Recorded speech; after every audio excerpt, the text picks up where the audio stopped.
नाज़रीन, आज 24 रमज़ान है और अब हमारा आखिरी अशरा जहन्नुम से निजात का अशरा ये शुरू हो चुका है। अब जब तक ये तकरीबन 6-7 दिन हमारे पास बचते हैं, ये हमारे लिए गनीमत है। देखते देखते पता नहीं चला ये दिन कैसे गुज़र गए। रोज़ हम किसी न किसी मौजू पे बात करते थे और उलमा कराम से गुफ्तगू करते थे, रहनुमाई हासिल करते थे और फिर कोशिश करते थे अपने आप को किस तरह से संवार सकें। बहरहाल अब 6-7 दिन और बचे हैं, लेकिन इसका मतलब ये नहीं कि इन 6-7 दिन बाद हम दोबारा से बदल जाएं और उसी गर्द गुबार में अट जाएं जिससे हमें बचने का हुक्म दिया गया है। जैसे रमज़ान में हम पाकीज़ा रहकर अल्लाह की बरकतों को, रहमतों को समेटते हैं, नेक काम करते हैं, हमारी ज़िंदगी पर यह असरअंदाज हमेशा रहना चाहिए। आज का हमारा मौजू है कुरान। रमज़ान और कुरान से गहरा ताल्लुक़ क्या है।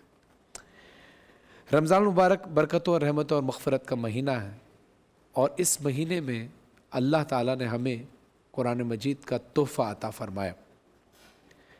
रमज़ान और कुरान का आपस में बड़ा गहरा ताल्लुक़ है, क्योंकि ये महीना न सिर्फ़ रोज़े इबादत और रूहानी पाकीज़गी का है, बल्कि कुरान को समझने, इस पर गौर व फ़िक्र करने और इस पर अमल करने का पैगाम भी देता है, ताकि हम अपनी ज़िंदगी को किस तरह से कामयाब बना सकें।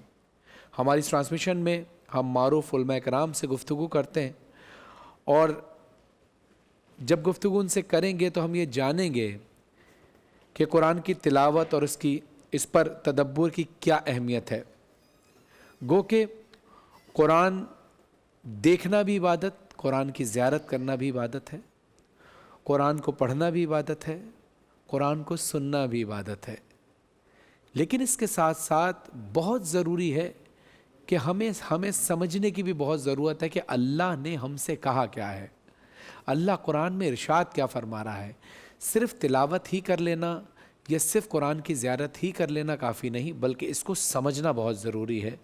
और अगर हम इसको नहीं समझेंगे तो फिर समझिए कि ना हम दुनिया में तरक्की कर सकते हैं और ना आखिरत में तरक्की करेंगे। तो रमज़ान है, रमज़ान में दुआएं कबूल होती हैं, तो अल्लाह से ये भी दुआ करनी है, अल्लाह हमें कुरान को पढ़ने और उसको समझने की तौफ़ीक़ अता फ़रमा। बाकी तफसीली गुफ्तगू इंशाअल्लाह उलमा कराम से हम करेंगे।